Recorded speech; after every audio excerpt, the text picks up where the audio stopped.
Philip Wollen.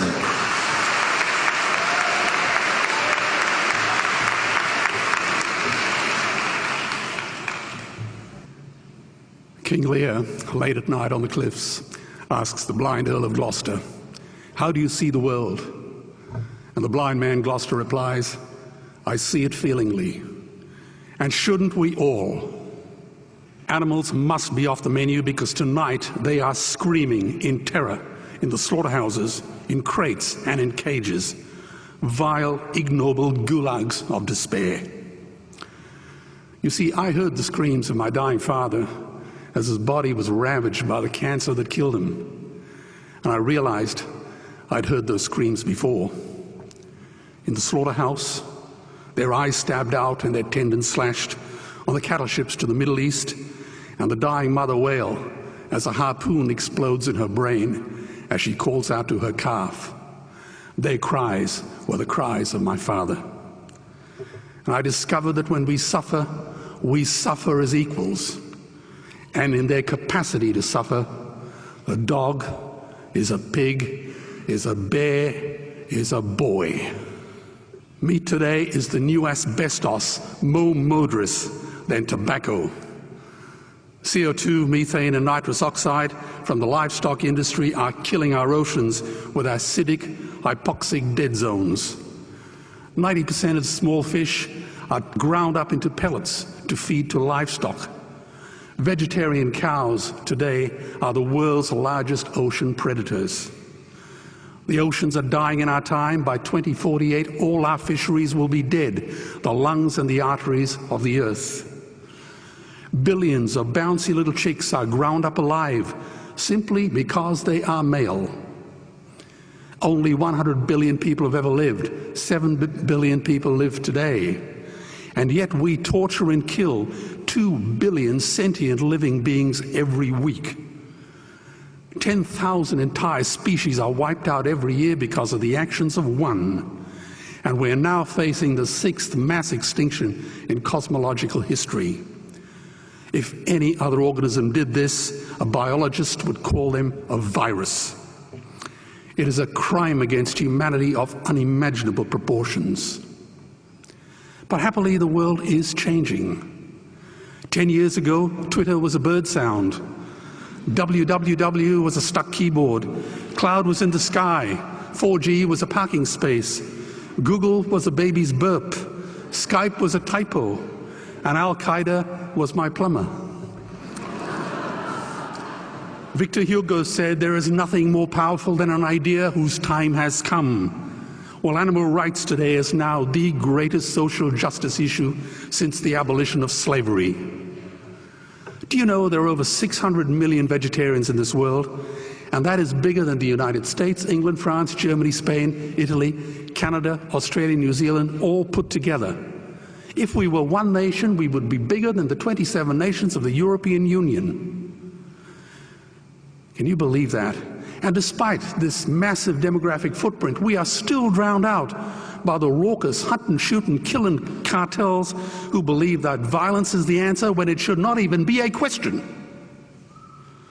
Meat kills animals, kills us, and is killing our economies. Medicare has already bankrupted the United States. They will need $8 trillion invested in Treasury bills just to pay the interest, and they have precisely zero.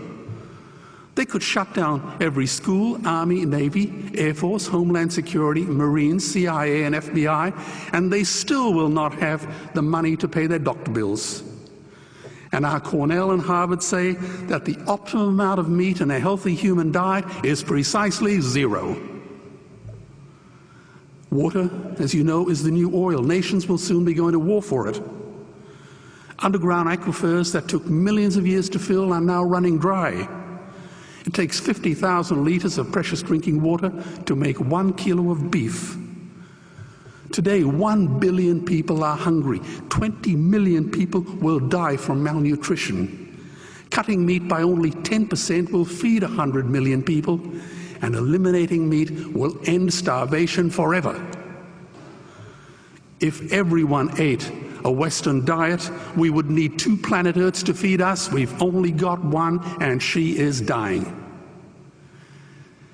Greenhouse gas emissions from livestock is 50% greater than transport, as Peter said. Cars, trains, buses, ships, lorries, the whole lot. And as I travel around the world, I see poor countries who sell their grain to the West while their own children starve in their arms. And the West feeds it to livestock so we can eat a steak? Am I the only one who sees this as a crime? Believe me, every morsel of meat we eat is slapping the tear-stained face of a hungry child. When I look into her eyes, do I remain silent? The earth can produce enough food for everyone's need, but not enough for everyone's greed. We are facing the perfect storm. If any nation had developed weapons that could wreak such havoc on the planet, we would launch a preemptive military strike and bomb it back into the Bronze Age. But it's not a rogue state, it's an industry. The good news is we don't have to bomb it. We can just stop buying it. Sir George Bush was wrong. The axis of evil does not run through Iraq, Iran, or North Korea. It runs through our dining tables. Weapons of mass destruction are our knives and forks. Our proposition is the Swiss Army knife of the future. It solves our environmental, water, human health problems and ends cruelty forever. The Stone Age didn't end because we ran out of stones. This cruel, disgusting industry will end because we run out of excuses. Meat is like the 1 and 2 cent coins. It costs more to make than it's worth. And I come from the bush. Farmers are the ones with the most to gain. Farming won't end, it would boom. Only the product line will change. Farmers would make so much money they won't even bother counting it, and I'd be the first to applaud them. Governments would love us. New industries would emerge and flourish. Health insurance premiums would plummet. Hospital waiting lists would disappear. Hell, we'd be so healthy, we'd have to shoot someone just to start a cemetery. So tonight I have 2 challenges for the opposition. 2 challenges. Meat causes a wide range of cancers and heart disease. Would they name one disease caused by a vegetarian diet? And 2, I'm funding the Earthlings trilogy. If the opposition is so sure of their ground, I challenge them to send a copy of the Earthlings DVD to all their colleagues and all their customers. Go on, I dare you.